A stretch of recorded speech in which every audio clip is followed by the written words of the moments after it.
Blackstone Audiobooks presents Death on the Air and Other Stories by Ngaio Marsh. Foreword by Susan Howatch. What was so special about Ngaio Marsh? For a start, she was one of the select band of female writers, those so-called queens of crime, who dominated the world of the classical detective story in its heyday during the first half of the century. Yet, unlike her rivals, writing was never her first love. She trained as a painter and later devoted herself to the theatre. In addition, she was a New Zealander who, although a devoted Anglophile, was able to write about English life from the standpoint of a spectator, and the onlooker, as the well-known saying goes, sees most of the game.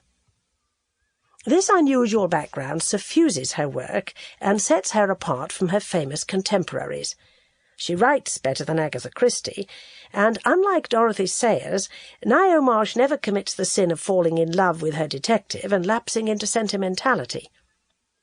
An elegant, disciplined writer, Marsh deserves to be read and reread, not just for her plots, but for her characterization, for her painter's eye view, and for her outsider's insights into the heart of a vanished social world. But most important of all, her books provide such satisfying entertainment, amusing and civilized, but with an underlying sensitivity and compassion. They bring grace to a genre not noted for emotional depth. Ngaio Marsh was not just a manufacturer of literary crossword puzzles. She was a supremely readable storyteller who time and again compelled the reader to race eagerly onwards to the final page. An only child, she was born in a suburb of Christchurch, New Zealand, in 1895. Her father was a bank clerk who had emigrated from England 7 years earlier, and when she was still small, the family moved to a newly built house in the Kashmir Hills, outside the city.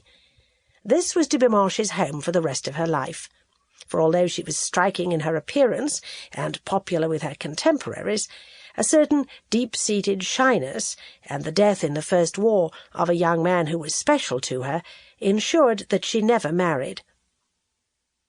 Her ability to write well was recognized at school, but her primary talent at that time lay elsewhere, and at the Canterbury College School of Art she won a number of prizes and scholarships.